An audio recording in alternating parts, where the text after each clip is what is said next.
Excitement. Fun. Fun. Start again. Creativity is about Freedom to develop ideas in your own way. Making learning fun. An exciting approach to learning. Doing things differently, I think. That's what I'm going to say. Doing things differently. Imagination. Your interaction of your mind, your soul with the environment. developing curiosity in children. Painting. Excitement. Very, very important. That's not a very good answer. The bit about the job I love the most.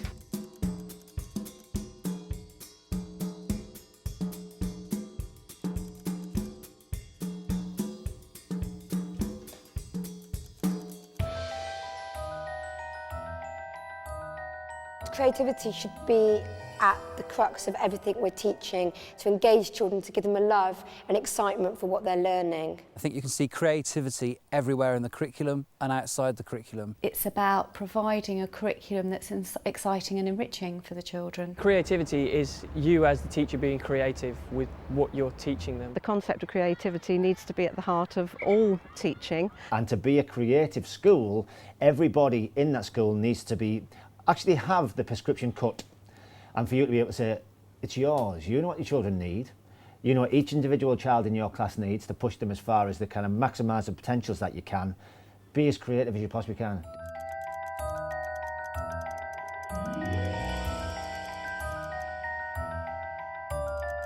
Creativity for me is all about thinking, right, this is my objective.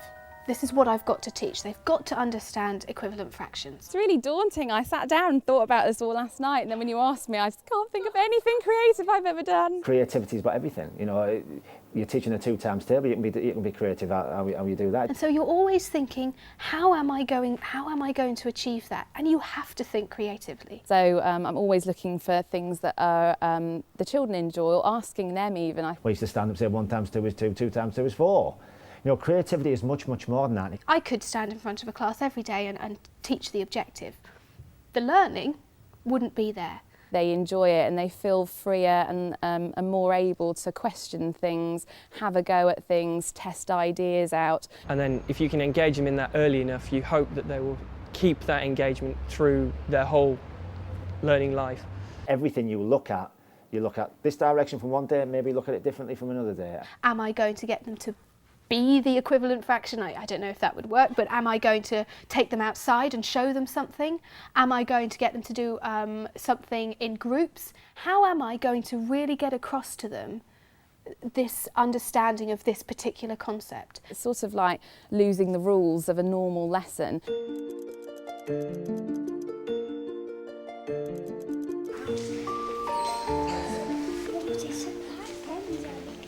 Flexibility is crucial to the teaching profession. You've got to be able to respond to the children and the work that they're doing and how they're getting on. I took the children out to the woods last week to do some creative writing, and suddenly the children found this den and they got really inspired, so we went and got into this den and we sat there and we talked about our experience in there, and it really engaged the children. They came up with fantastic descriptions of the woods, and I hadn't planned for that to happen, but it was something they discovered, so I thought, well, let's explore what they found. You're being creative, you're being flexible in what you're doing, and you're explaining why you're changing what we're doing, so they can see when they're working, if they get a good idea, what they can do. You have to make your environment in your school to be flexible friendly. You have to be flexible in all lessons every day. I mean, I'm always looking at what the children can do, seeing how they're getting on and adjusting things as I go. And I think it's really important that you don't sort of have a plan and decide that you have to rigidly stick to it.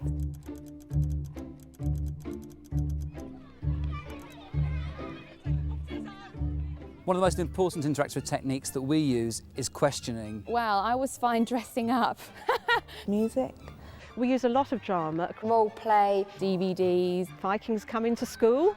Lots of hot seating. Objects or pictures or things. Freeze framing. That's a good way of making children get inside, or allowing children to get inside how a character feels. First-hand experiences. Get them off the school site if you can. Use the school grounds for learning. Actually getting them to be involved in the learning. I quite often will don a costume and go in as a character, and that's always really exciting for them. They never seem to It never seems to faze them that it's obviously me. I really wanted to bring a lesson in geography alive. So rather than the children just looking at pictures and images, I decided to bring in suitcases, and the children had to guess where I was going on holiday by unpacking my suitcases, feeling the clothes, trying them on. Getting them to be the numbers. So we aren't just the number that, you know, you move the number 2 places to the left. Or, right, these are my numbers. What's going to happen when I times by 10? Right, we've all got to run to the right, or we've all got to move to the left. I've used creativity in maths. We've been working with money, and I've set up a shop and had role play for the children. So they've actually had a context to the purpose of money. Because you give them these plastic coins, it doesn't mean a lot, and the understanding of value. So we've had a shop, and they could go and buy things and get change. And I think that was really important because it really brought the idea to life.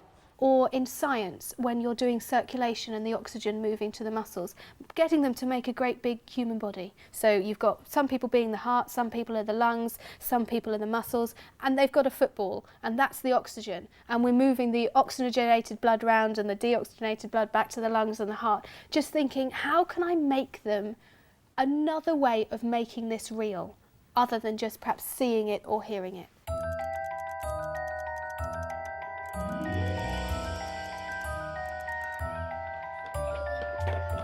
That's probably the most important thing to do. We have to model. I think children need to see you as being a creative person to inspire that in the space and to know it's a safe place to be creative. But you've got to model not so much the creativity, but actually you've got to model the courage of being creative. Quite often like to step out of the teacher role and make it seem like we're all working together. So, oh, this news has just come in, or I've had an email off this person with the task, and then I can model being in the same position as them. You know, if you're asking the children to, you know, to challenge norms and differences, to break out of that box, well, we ourselves as adults and professionals must be prepared to do that ourselves. Therefore, we know what it feels like and the strains and the difficulties that a child may be faced with it. I have a very creative class at the moment who come out with the fantastic things, and I kind of like to go with that as well. So there's a balance between introducing the idea of creativity and creating this place where children can feel they can express themselves. So you've got to model that actually have a go, and maybe you're not perfect at whatever you're doing, but it doesn't really matter because that's fine. So you are teaching them, you know, how to react to creative ideas, what you do with them. Do you just ignore them, think nobody's interested, or share them, see what other people think? They might not like them. And then what you do if nobody likes your idea, you know, you don't need to cry, it's fine. You've shared it, nobody liked it, see if you can think of something else. So the children can see that you're in the same position as them, and then they can have a go at doing it as well. I was talking with the children a couple of weeks ago about what they think make good lessons, and it was really interesting because a couple of them mentioned, oh, when you're really excited. So obviously how we behave towards the children in lessons has a real impact on how they feel about a lesson and how confident they feel to join in.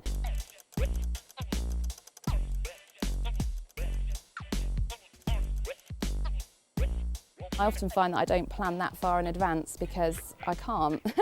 I need to look at how they've got on and where they've got to, and so I plan sort of 2 or 3 days at a time to adjust for that. You can't just sort of, in your planning, right, this is my objective, oh, creativity box, well, I'll give them a coloured pencil, that'll make it creative. You've got to think all the time, how am I going to make this learning effective? And you have to be creative all the time. The question was again, I'll try again. The art of being successful in the classroom is to be well planned. So you haven't just randomly decided today we're going to do a play, today we're going to draw a picture. You decided, well, I want them to learn this, and therefore this is the approach we're going to take to it. But then it's also planning not just for us being creative as teachers, but letting the children be creative as well. So it's planning opportunities where you give them a starting point, but then they are free to come up with ideas of where they want to take the learning themselves. And thinking about new ways that the children, they're not stale, the children haven't done that 100 times before. They're going to think about, oh, this is a new idea. The creativity is there for a reason, because it makes something more fun, and you think that the children will learn more because of it. That should really be the main reason. Will they learn through this? If not, why are you doing it?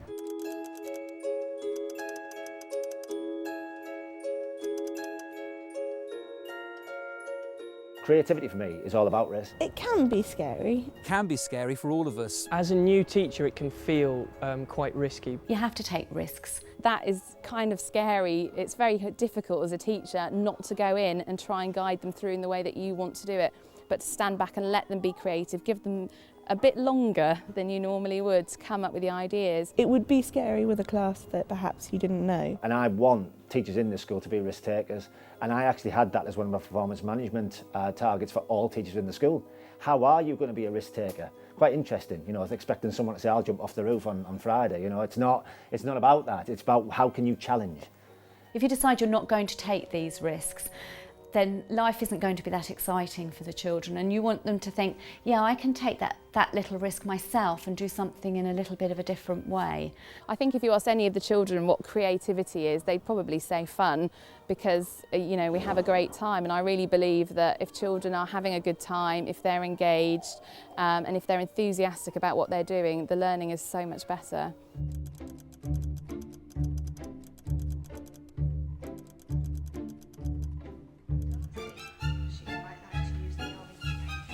Because it's fun, basically. I think it's fun and the children think it's fun.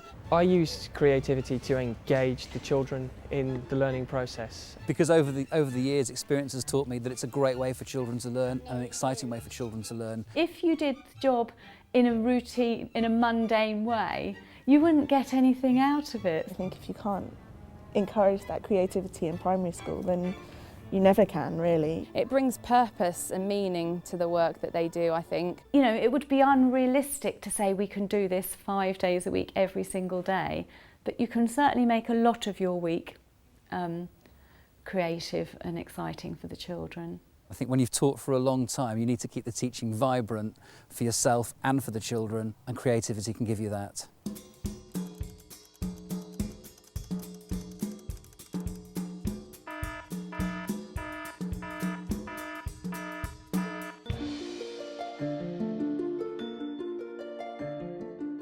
Classic mistake, get your textbooks out, let's have a look at page 24. What kills creativity? Fear of ridicule. Boredom. If they're not interested in it. Routine. Telling them they're wrong. What can kill it is trying to stick to a topic that you're doing that the children are not interested in. Repetitious learning. Or repetitious teaching, because of course we have to remember that teaching and learning don't always coexist. The kids are afraid of doing something that is slightly unusual or perhaps not something they're used to, and they're afraid they're going to be made fun of. They're not going to want to do it. Not being flexible sometimes can kill creativity. And also being creative for the sake of being creative, deciding that you want to be creative, therefore you're going to try and have a lesson where you're all jumping about or you're all painting, or you know, there's got to be real purpose to it. Anything you do is right. You don't all have to do the same piece of work. So telling them they're wrong, I think, is the worst thing you could say to a child, or trying to say, no, you can't do that. Break away from the schemes, throw them out the window, and think about your professionalism as a teacher, that you know what your school, your class, your child needs. You know them better than anyone.